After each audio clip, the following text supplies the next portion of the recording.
சந்திர கிரகணம் கதை. பண்டைய காலங்களில் சமுத்திர மந்தனத்தின் போது தேவாசுரர்கள் சேர்ந்து பாலகடலை கடைந்து அமுதத்தை பெற்றனர்.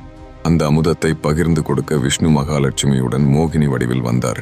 எல்லோருக்கும் அமுதத்தை வழங்கிக் கொண்டிருந்த போது ஒரு அசுரன் ராகு மனிதராய் மாறி தேவதைகளின் நடுவே அமர்ந்து அமுதம் அருந்தினான்.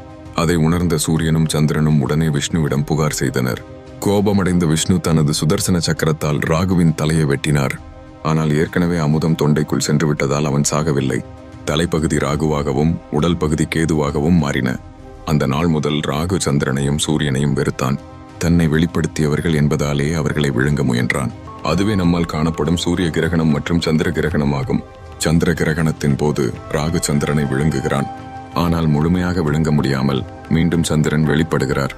இதுவே வானத்தில் காணப்படும் அற்புதமான நிகழ்வு. சந்திர கிரகணம் நேரத்தில் பழைய சாஸ்திரங்களின்படி மக்கள் தீபம் ஏற்றி ஓம் நம சிவாய என ஜபித்து சிவனை தியானிக்கின்றனர். ஏனெனில் அந்த நேரம் ஆன்மீக ரீதியாக மிகவும் வலிமையான நேரமாக கருதப்படுகிறது. இவ்வாறு தேவ அசுரர்களின் போராட்டத்திலிருந்து உருவான நிகழ்வுதான் சந்திர கிரகணம். அது நம் வாழ்வில் நம்பிக்கை, பக்தி மற்றும் தெய்வீக சக்தியின் அடையாளமாகவும் விளங்குகிறது. நீங்க முதல் முறையா நம்ம சேனல்ல இந்த வீடியோ பார்க்கறீங்களானா சேனல்ல சப்ஸ்கிரைப் பண்ணிக்கோங்க.